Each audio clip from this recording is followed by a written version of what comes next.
think it's an unfortunate loss. If you look at the way we played, to me we played very well.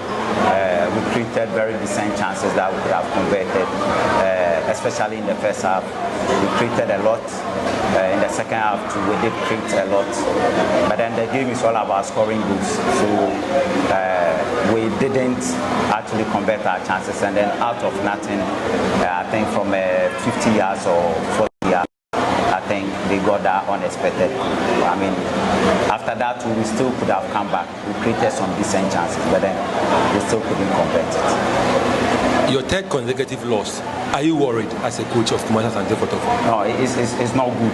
It's not good. But then the most important thing is that we can work on it and then make sure that we turn the results around in our favor. That's the most important thing.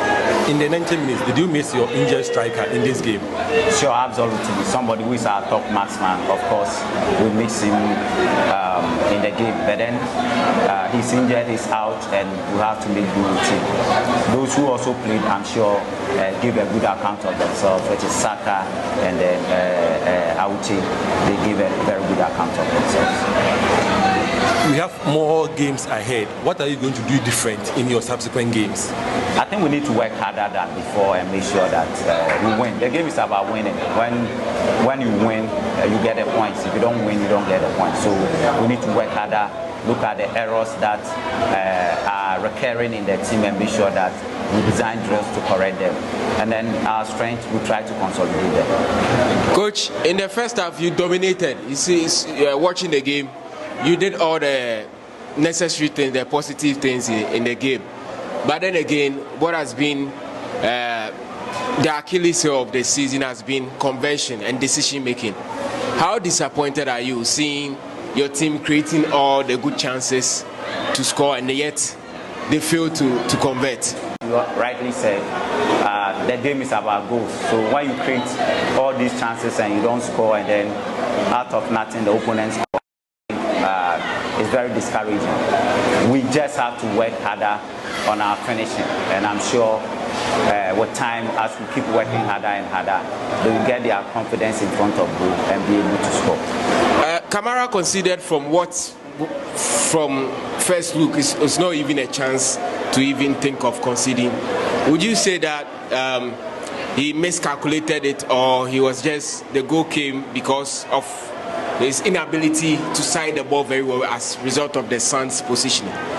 I think nobody expected him to take that shot from that angle. Camara was following play, and then the shot was taken. So I think it took him unawares.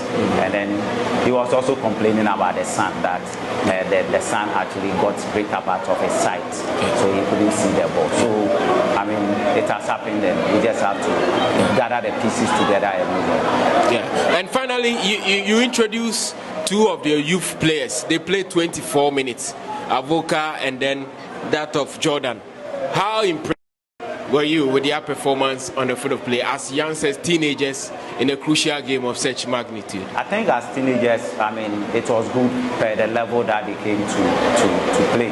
But we were down, and then we brought them in, and this is their first time of playing, so the expectations were very high. Again, the opponent was very determined to defend the goal, so it didn't give them the opportunity to be calm on the ball and express themselves like the way we know them at training. So to me, it was good for them, and then it is good for us too as a team. Even though we lost, I think we've exposed them and they've gotten a piece of it. With time, they will build on that confidence and move on. All the best for the next game.